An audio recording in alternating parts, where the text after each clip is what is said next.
When we stumbled upon a hidden hatch beneath our high school's old gym, my friends and I thought we'd uncovered just another small-town secret. But as we descended into the forgotten tunnels below, we found chilling remnants of a past that refused to stay buried. Each step deeper revealed haunting echoes of a mysterious tragedy and ancient rituals that had once aimed to contain something dark and powerful. As whispers in the darkness grew into visible shadows, we realized that our discovery had unleashed a malevolent force, determined to escape its subterranean prison. Now let me start this story from the beginning. Part 1. Title: We found something underneath our high school, and I think we made a huge mistake. Hey Reddit, I'm Alex, and I go to a pretty old high school in New England. You know, the kind with way too many creepy legends and not enough budget to fix its creaky floors. But today, something happened that I can't explain away with just old building noises. We found a hatch under our school, and against probably every horror movie rule, we opened it. It all started with the gym renovation. Because of a water leak, they had to tear up the old wooden floor, and that's when they found it, a rusty, metal hatch that wasn't on any school blueprint. Of course, they told us to stay away from it, which, naturally, made us want to explore it even more. So, after school, my friends and I snuck back into the gym. It took some effort, but we managed to pry the hatch open. A stale, musty smell hit us like a wall, but what caught our attention more was the cold air that whooshed out, like opening a crypt. Below us were these old stone steps leading down into darkness. We were all freaking out, half excited, half scared. I mean, it's not every day you find a mystery tunnel under your school. We tossed a couple of flashlights into our backpacks and started down. The air got colder with every step, and the only sound was our sneakers echoing off the stone. The stairs ended at a long corridor, lined with doors on both sides. Each door led to a room filled with dust-covered desks and chalkboards still scribbled with lessons. It was like stepping into a time capsule, except everything felt wrong. The air was too still, and it felt like we were being watched. We didn't stay long because the whole vibe was just too much. We were about to head back up when we heard it, a faint, childlike giggle echoing through the halls. It was so clear, and so close, we all froze. There was no one else supposed to be down here. We booked it back to the hatch and slammed it shut. I'm home now, and I keep thinking about those rooms and that laugh. I know we should probably just forget the whole thing, but there's a part of me that needs to know what's down there. What do you guys think? Should we go back down there? Part 2.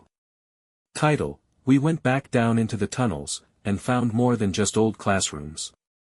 After posting last time, your comments convinced us, maybe a bit too much, that we had to go back down there and figure out what those creepy sounds were. Honestly, I was hoping we'd find some natural explanation, like pipes or something. But what we found was weirder. We geared up more seriously this time. Better flashlights, gloves, and even a couple of those disposable face masks to keep the dust out.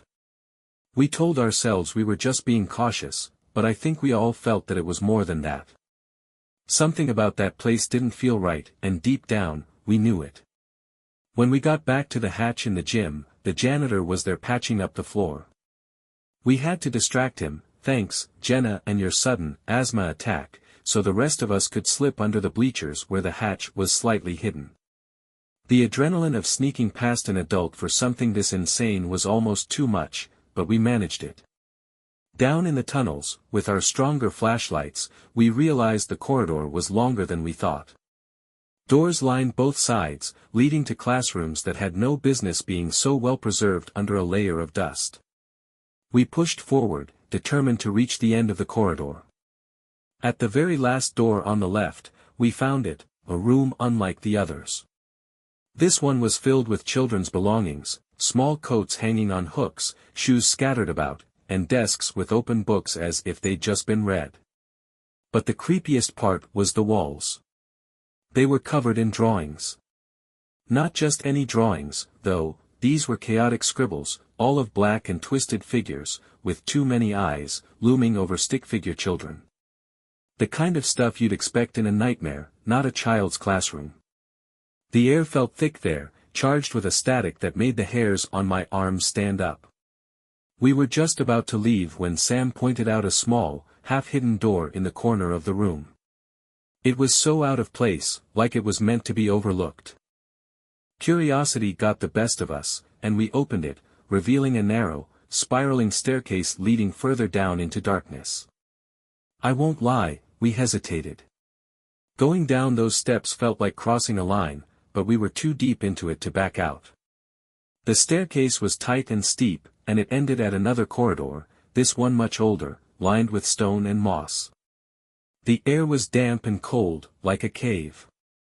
As we moved through the underground passage, the feeling of being watched grew stronger. We were about to turn back when we heard it again, that eerie giggle, followed by whispers that seemed to come from the walls themselves.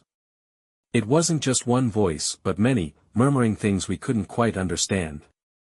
We followed the sound to a large, open area that looked like it had been an underground playground. Old, rusted swings moved slightly in the still air, and a merry-go-round creaked ominously. It was surreal, seeing these symbols of joy so distorted by time and neglect. That's when we saw the shadows. They flitted around the edges of our lights, never quite visible, but definitely there. We didn't stick around to see more. We ran back up the stairs, through the classroom, up the corridor, and didn't stop until we were out of the hatch and the gym floor was securely back over it. We're safe, but I can't shake the feeling that we discovered something we weren't supposed to see. Something that maybe, just maybe, wasn't meant to be left behind. I'm not sure what to do next, or if we should do anything at all. What would you do, Reddit? Part 3. Title: The Shadow Figure in the Garden, It Followed Us Out. After our last trip down those terrifying tunnels, we all agreed to take a break. But something's happened that I can't ignore, and I need to share it here. We thought we left whatever was in the tunnels behind, but I'm starting to think it followed us back to the surface. It started a few nights ago. I was lying in bed, trying to get some sleep, when I felt like I was being watched. I chalked it up to nerves, after all, who wouldn't be on edge after what we experienced? But then, I heard a faint tapping at my window. When I worked up the courage to look, I saw a shadowy figure standing in the garden, looking up at me. As soon as I blinked, it was gone. I told Jenna and Sam about it the next day, and to my horror, they had similar stories. Jenna heard whispers outside her room that night, and Sam saw a figure watching him from across the street as he got home from work. We realized that whatever was down there might not be confined to the tunnels. We decided to meet up at the school after hours, thinking maybe we could find some clues about this figure without going back underground. The school's old security cameras, which are mostly for show since half of them don't work, became our best hope. Surprisingly, when we checked the footage from the past few nights, we found something, or rather, glimpses of something. Every so often, a shadow darted past, just at the edge of the frame. It was quick and blurred, but it was definitely there. Determined to understand what was happening, we went to the garden behind the school that night. The air was chilly, and the whole place felt different, as if even the trees knew something was wrong. We didn't have to wait long before we felt it, that same oppressive feeling from the tunnels, like a weight on our chests. Then we saw it clearly for the first time.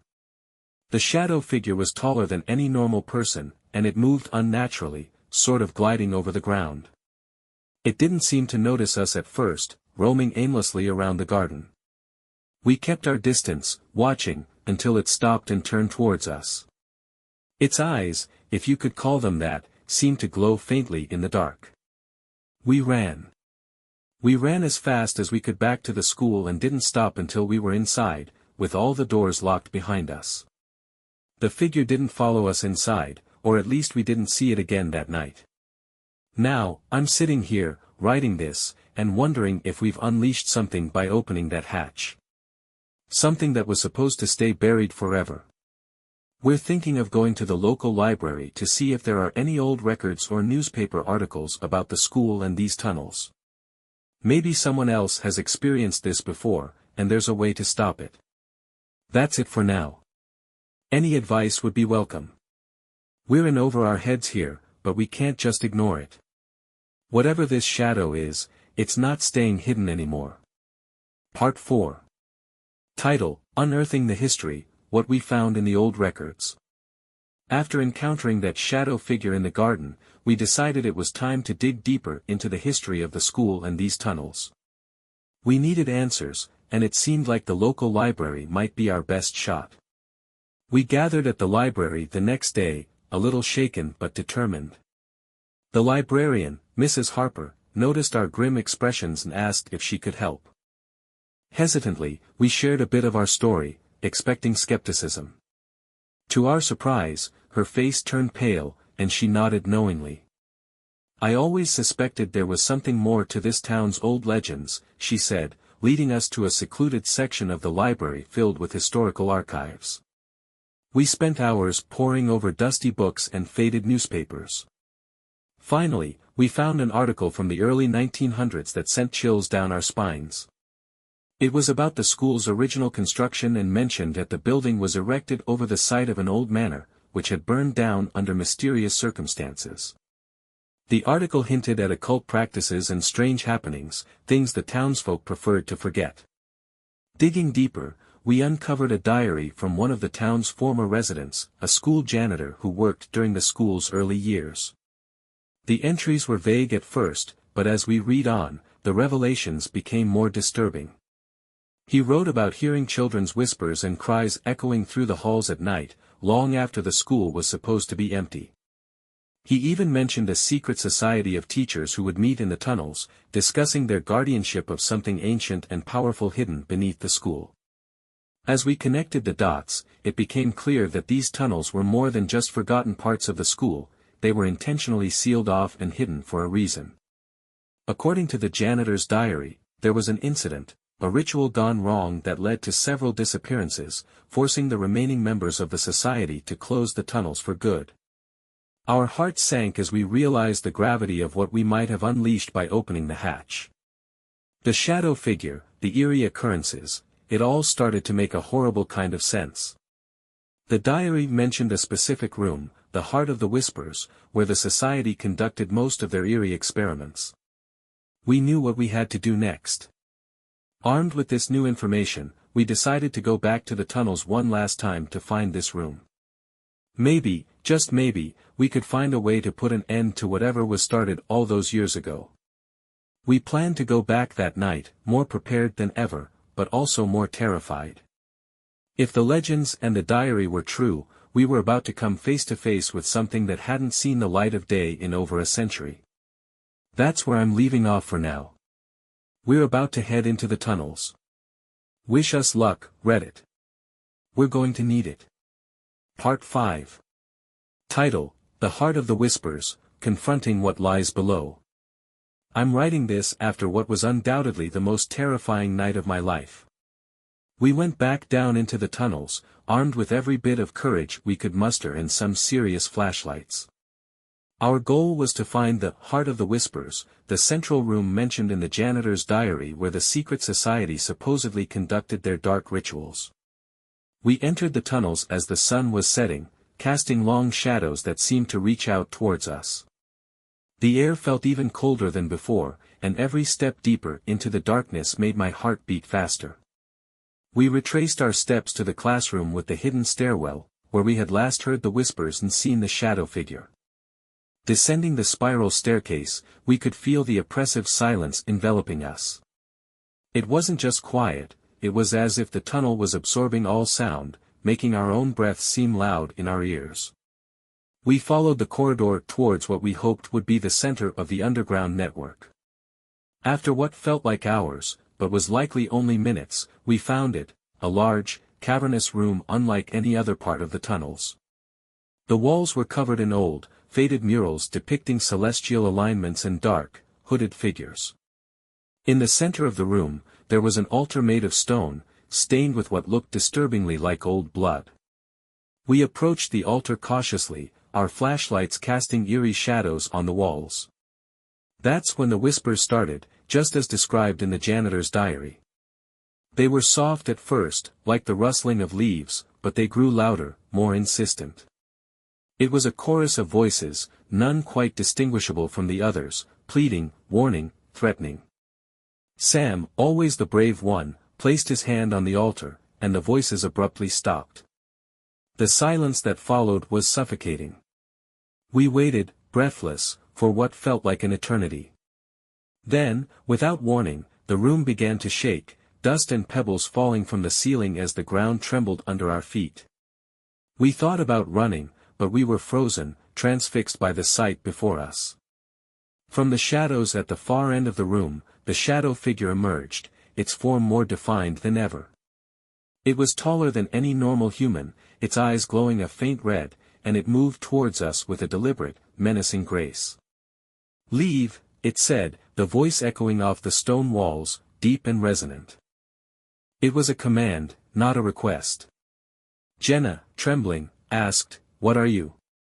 The figure stopped, tilting its head as if considering her question. "Guardian," it replied, its voice a mix of sadness and rage. "Protector of the seal. The boundary must not be broken." We realized then that this figure, this guardian, wasn't just haunting the tunnels, it was bound to them, tasked with keeping whatever was sealed within from escaping. We had disturbed its vigil, and now it was warning us of the consequences. Understanding the gravity of our mistake, we backed away from the altar, apologizing, promising to leave and never return. The guardian watched us go, and as we exited the room, the whispers resumed, this time sounding more like a lament. We escaped the tunnels without further incident, and as we emerged back into the night air, the weight of what we experienced was heavy upon us. We had gone seeking ghosts and found a centuries-old guardian of a dark secret. We knew we had to seal the hatch again, better than before, to ensure no one else would disturb it. Back home, I'm left wondering if we've done enough. The secrets of the tunnels are too dangerous, too powerful to be left unprotected. But for now, all we can do is hope that our promise to the guardian was enough to restore the peace. That's it for now, Reddit. I'm not sure when I'll sleep again, but I know I'll never forget the night we faced the heart of the whispers. Part 6. Title: Night of Revelations, The Rituals Unveiled. I haven't been able to shake off the feeling of dread since our last visit to the tunnels. I thought we were done with that place, but curiosity, and maybe some unresolved fear, pulled us back for one last dive into the history and horrors beneath our school. After our encounter with the Guardian, we spent several days researching more about the rituals and the secret society mentioned in the janitor's diary. We realized that to truly end this, we needed to understand everything. This led us back to Mrs. Harper at the library, who revealed she had withheld a part of the school's archive for fear of its contents being mishandled. Inside this hidden archive were documents that detailed specific rituals performed by the secret society, including one intended to seal a breach they believed was a portal to another realm. The rituals were complex, involving celestial events and requiring the alignment of certain artifacts, which were surprisingly noted to be stored within the tunnels themselves. Equipped with this new information, and realizing the gravity of what might happen if these artifacts were ever misused, we decided to locate and, if possible, secure them. We needed to ensure no one could perform these rituals again. With a mixture of dread and determination, we returned to the tunnels. Our plan was to find these artifacts and figure out a way to properly secure them. As we entered the central chamber where we had encountered the Guardian, the air grew thick, almost suffocating. This time, however, there was no sign of the shadowy figure. Maybe our previous promises had convinced it of our intent, or perhaps it was simply watching from the shadows. We found the artifacts hidden behind a false wall in the chamber, a collection of old, rune-inscribed stones and a series of ancient scrolls that felt almost alive with a pulsing energy. As we catalogued each item, careful not to disturb their arrangement more than necessary, we could feel the air around us grow colder. Suddenly, the chamber filled with a blinding light, and we were not alone. The Guardian appeared before us, its eyes not red with malice but glowing a soft, sorrowful blue. "You seek to protect, not provoke," it stated, more a realization than a question. Yes, I replied. We want to fix what's been disturbed. The guardian nodded slowly and then did something we didn't expect. It helped us. It guided our hands to arrange the artifacts in a manner that reinforced the seal, explaining that each item was a key to locking away the darkness below. With the guardian's help, we performed a simplified version of the ritual from the scrolls. The runes on the stones glowed, casting patterns of light across the walls, and we felt a surge of energy that left us breathless and dizzy. But when it was over, the chamber felt normal. The oppressive atmosphere was gone, replaced by a calm stillness. As we left the chamber, the guardian's figure faded into the shadows, its final words echoing softly, "Guard well the seal, for darkness sleeps lightly." We emerged from the tunnels as the sun was rising, feeling a weight lifted off our shoulders but knowing the responsibility we now carried. We couldn't just walk away, we had to ensure the tunnels remained sealed and forgotten.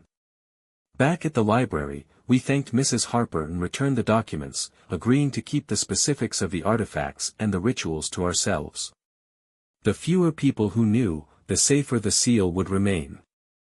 Now, as I write this, I realize our journey into the tunnels was more than just a ghost hunt, it was a step into a legacy of guardianship, one we unwittingly took up but now embrace fully.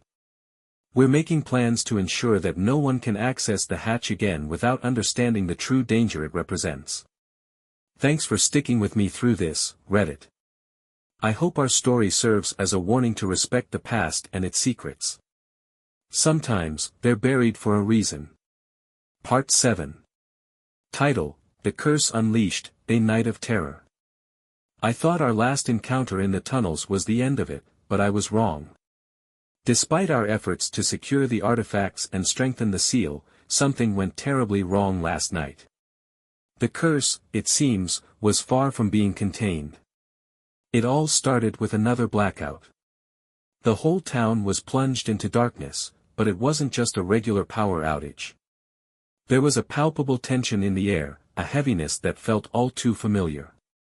Jenna, Sam, and I immediately knew it had something to do with the tunnels.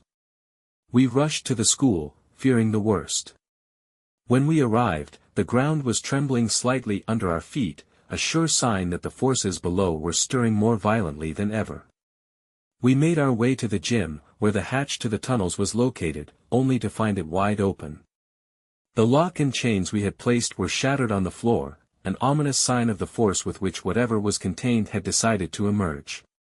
Armed with nothing but our flashlights and a desperate hope to rectify our mistake, we descended once again into the darkness. The air inside the tunnel was frigid, filled with the echoes of whispers and cries far more aggressive than before. The walls themselves seemed to pulse with a malevolent energy. As we made our way towards the central chamber, the disturbances grew more intense. Shadows moved with purpose, darting between the beams of our flashlights. We heard our names being whispered from the darkness, each call more menacing than the last. It was clear that whatever we had tried to seal away was now directly interacting with us, and it was angry. Reaching the central chamber, we found the artifacts we had rearranged scattered across the floor. The rune-inscribed stones were cold to the touch, their energy seemingly drained. It was as if the ritual we performed had only served as a temporary measure, or worse, had provoked the darkness further. Before we could attempt to reassemble the stones, the ground shook violently, throwing us off our feet. From the depths of the tunnel, a surge of shadows rushed towards us, forming into the shape of the guardian, but this time its presence was different, twisted, corrupted by the very darkness it was supposed to keep at bay. The guardian's eyes, once sorrowful, now burned a fiery red. "The seal cannot hold," it boomed, its voice echoing around the chamber. "The darkness grows too strong, fed by the breach you could not close." Realizing the severity of our situation, we scrambled to put the stones back into some semblance of order, hoping to at least stem the flow of energy. The guardian, caught between its duty to protect and the overpowering corruption, lashed out wildly, caught in its own battle between light and dark. With the chamber collapsing around us, and the guardian's dual nature battling within itself, we did the only thing we could think of. Using the last of our strength and the guidance of the remaining glimmers of light within the stones, we rebuilt the altar, stone by stone, chant by chant, driven by pure instinct and desperation. As the first light of dawn began to filter into the tunnels, the violent tremors subsided.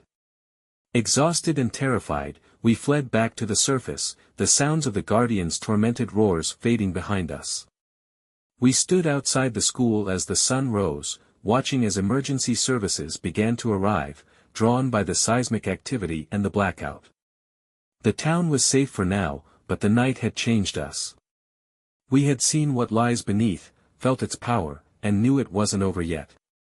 The curse was unleashed, and now we needed a new plan, one that would truly end the cycle we had inadvertently reignited.